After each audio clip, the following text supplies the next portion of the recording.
Hey guys, just finished watching Punisher, Season 2, Episode 1, Roadhouse Blues. Oh my god, what an interesting episode.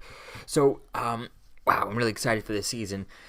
This episode is really interesting. Now, going into this show, this season, I was like, okay, I'm interested, but like, it's kind of a bummer knowing the fact that all the other shows are canceled. And, you know, it's probably going to get canceled a few months after this comes out.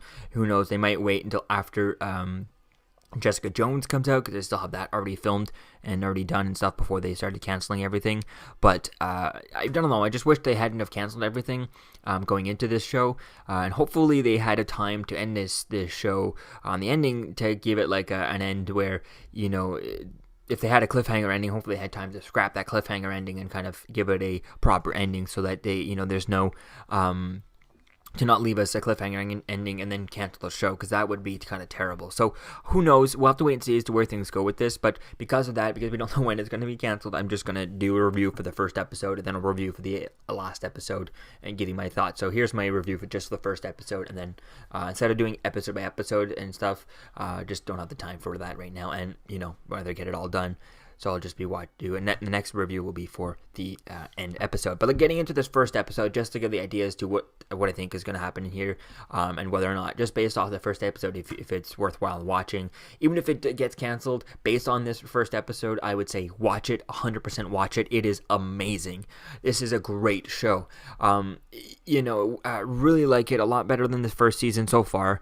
It starts off very kind of a personal episode. There's not too much that really goes on. Like, I only have like less than 10, very few points here to talk about. We have Frank ends up giving a fake name to the bartender. You know, we see him in Michigan at a bar, and he gives a fake name, calls himself Pete and stuff, because obviously Frank Castle is wanted and stuff, so he doesn't want anyone to recognize him, so he gives the fake name Pete. And then we see that Amy, which is just a random girl in the bar, she bumps into him. She kind of, she bumps into him once, and things move on, and then we find out that she's on the phone, calling some guy who's being interrogated by someone. She doesn't know that, but she has pictures or something worth a lot of money, and people are killing for them. So that's really interesting. And then Frank finally tells Beth that his name is Frank after they hook up and stuff. And I think that scene was really cool. The way he was telling her about his past, about how he lost his. He didn't say exactly how he lost his kids and stuff, but he did say that they were taken away from him. So I guess the idea that they were. I guess it's unclear. He didn't specify 100% that they were murdered, but I guess that was in the subtext of what he was saying. So I think that was kind of interesting dealing with that. And then he spends the morning with her and her son type thing. They go to get pancakes, and that was really cool dealing with that kid and stuff, and how, they had this 9-year-old and stuff, and he wasn't played like he was a 3-year-old type thing, or like a, extremely young child. He was still, they actually write that this child was perfect, even though he was 9 years old, he actually was able to pick up on some things and stuff, and I think that was really cool, the way they did that. They actually, writing like a 9-year-old and not writing it like a, like he's a lot, like he's almost not there, right? He's just like, he was an actual character, so I think I like that. That'd be cool to see as to where things go with that kid in the future. So that was really cool. And then Frank was about to leave. He leaves the place, and he leaves, and he got 2 hours away, and then he ended up turning around to go back to the bar and stuff. And he goes back to the bar to see the bartender, and that's when he sees the girl, and people, and all kinds of strange people in the bar. And I find it kind of weird that all these people were kind of, this group of people, they walk into the building, and they're all like super suspicious, but anyone would notice, oh wow, they're suspicious and stuff. And the bartender, like, there's no, like, that place was already pretty full. There's no one at the door.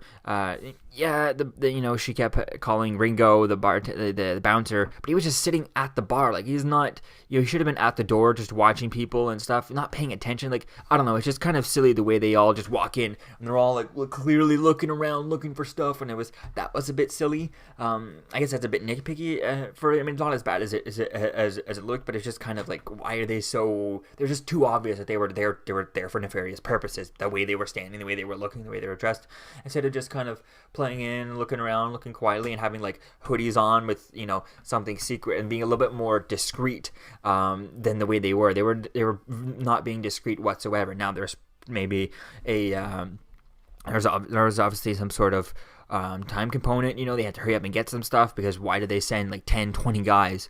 There was like 10 guys in the building. There was like 5 people in the bathroom, like 10 of them in the bar, and then then 2 cars full of people outside. So like you send like 20 to 30 people just to get these stuff. So I think that's going to be interesting to see as to where things go with that, how many people. And the best thing that I love about these Netflix shows, even though they're not high budget or anything like that, there's no way near $100 million budget. The bad guys get up, they get stabbed, they get kicked, they get punched, and they get back up. I think that is amazing. You never see that on any other show, and I don't know why other shows are not picking up on things like that. That was just amazing. So it was really cool seeing that. That bathroom fight scene was really cool, and he's picking up different pieces, hitting them down, took the belt wrapped around his arm to block the blades and stuff. That was really cool. And then they ends up spilling out into the, and there ends up being a big bar fight and stuff to Janis Joplin. That was really cool, really, really, really fun seeing that. That was a great, fun fight scene. It was just like a fun fight scene. It was really cool. It was almost a mixture of the Daredevil fight scenes to the the Batman Ben Affleck fight scenes from Batman v Superman, where Daredevil's a little bit more methodical, a bit more skilled at his fighting, whereas Batman's a little bit more of a brute than Daredevil, right?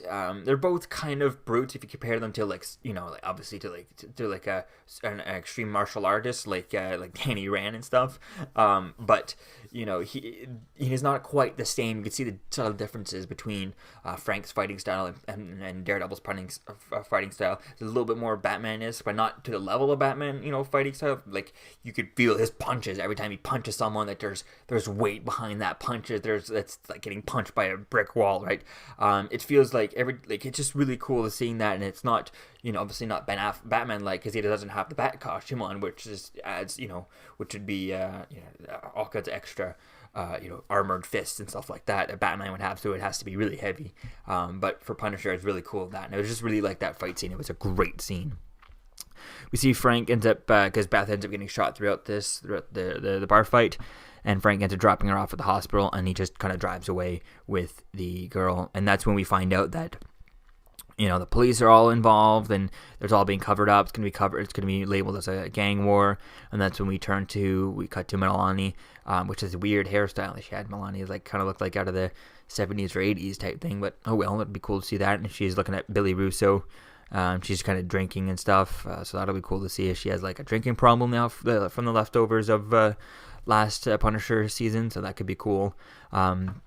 But he's wearing some sort of his mask that they've been advertising all over Instagram and stuff as his I can't think of his name, Scarface mask type thing, which is going to be interesting to see as to where things go. But why is he wearing the mask already? Is that something that Melania put on him? Was that part Madani put on him, or is it something that's kind of part of his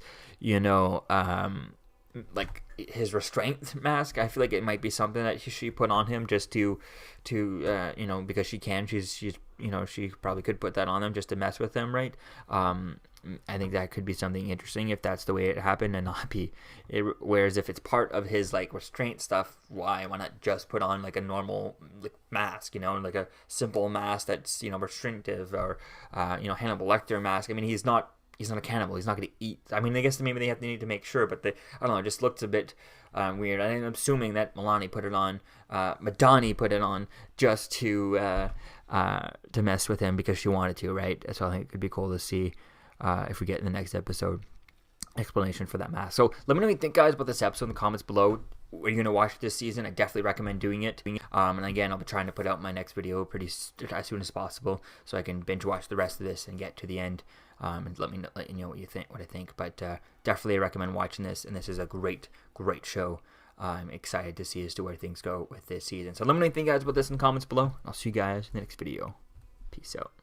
I'm Captain America, here to talk to you about one of the most valuable traits a soldier or student can have. Subscribing. Sometimes subscribing is the key to victory. Sometimes it leads to very little, and it seems like it's not worth it. And you wonder why you waited so long for something so disappointing. How many more of these? You're still here. Don't forget to like, comment, and subscribe, guys. Peace. It's over.